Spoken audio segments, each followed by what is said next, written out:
I haven't done too much with my body because I didn't want to be injured before the start, so I did 20 days of physical training and then 20 days just thinking, as well as all of the enormous amount of paperwork I needed to do. Bon, ça va? Ouais, c'est magique. Super, bien sûr que ça va.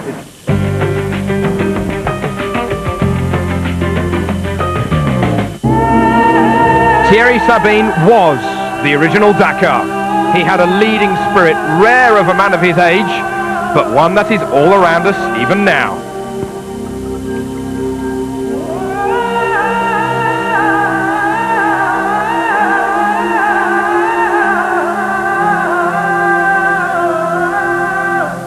Ces deux images, l'image de l'homme et du chameau et l'image de Look at these two pictures, the one of the man and the camel, and the picture of the man with his machine racing across the desert at 200 kilometers an hour. These two pictures blend in together, they pass each other with the greatest of respect. In 1979, Thierry Sabine, at 32 years old, organised the very first Paris-Dakar. He had an enormous amount of charisma and was listened to intensely by the competitors. Many who contested the early rallies said that he deliberately made the going far too difficult for them as retirements grew every year on year. But he had other thoughts. The difficulty of the event is my fault, yes, but this is the Dakar. Anyway, like a boat race crossing the Atlantic, when a competitor gets hit by a big wave, no one complains to the organisers. So, I repeat that this event is a difficult rally. But Thierry Sabine was close to all of the competitors and he didn't hesitate to help anybody who was in trouble. He motivated them all of the time. And once he was up in his helicopter, he was always in his white overalls with his beard and his sunglasses. Thierry Sabine was admired and many of them even called him Jesus. He was the boss, but he also knew the risks.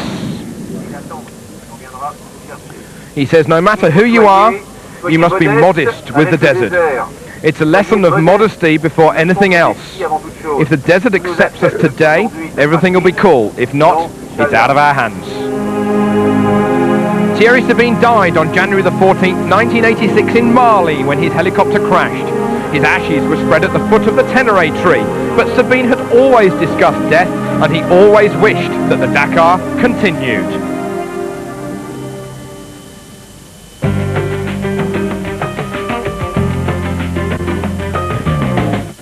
Onto four wheels, Hiroshi Mashioka returns as the reigning champion of the Dakar and he has a brand new Mitsubishi at his disposal.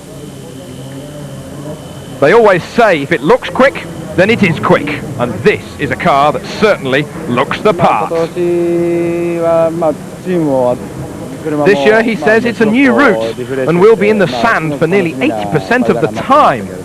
But the car here is very good, it's very fast and it's very comfortable, so I really don't feel any pressure at all.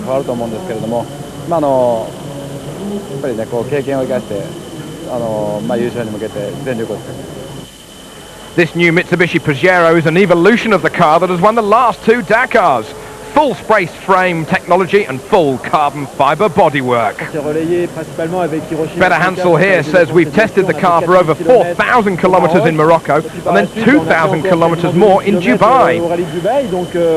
I now think that the car is very well suited indeed for this rally. We made big progress during these 4 months of testing and I think we can do even better in the long run. But we are now at a very high level of performance at the moment. Mais on est déjà là à un niveau de performance assez élevé.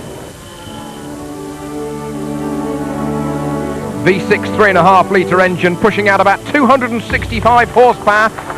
Peter Hansel was victorious on the car's debut run in Dubai. Volkswagen back in the Dakar with the 2001 winner Jutta Kleinschmidt. New car, she says, new team, but it's a very long project.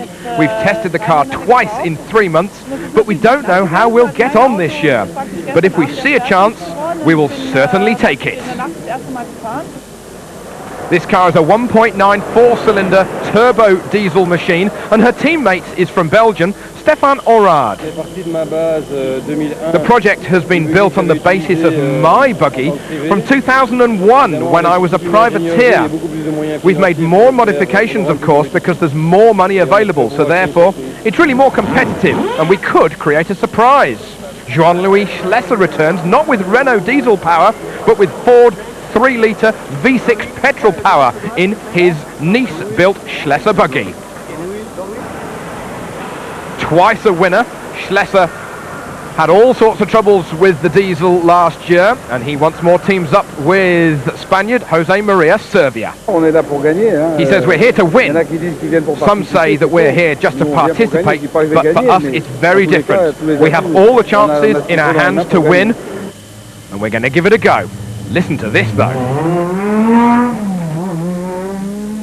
Sounds good. No less than 5 South African-built Nissan pickups this year, and the return of the 4-time winner of the Dakar, Finland's Ari Vatanen, after 7 years since his last event. Also, jumping from Mitsubishi over to Nissan is Japan's Kenjiro Shinazuka.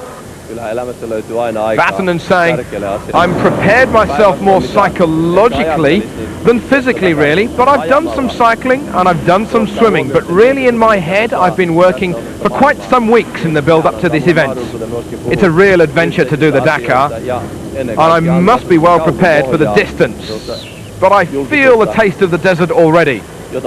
I like the immensity of the dunes. It really fires me up. The team have been testing down in South Africa, and the 1981 World Rally Champion, he won it in a Ford Escort Mark II with David Richards alongside him, and this year he's got Fabrizia Pons, and at the team launch in Johannesburg, Nelson Mandela was there, giving him the very best of South Africa's wishes. Alongside Vatanen and Shinazuka is South African hero Geniel de Villiers. BMW X-Raid, a brand new project that this time last year was really only an idea, utilising the ultra-popular X5, a 6-cylinder 3-litre twin-turbo diesel engine, is powering the car. It is a very young but very quick car that is certainly not short of speed. Demavius and Luc Alfond are just the 2 drivers. Demavius, the 2-time Group N World Champion. We're at the top of the field now, and we've got quite good chances, but the Dakar is certainly something very different.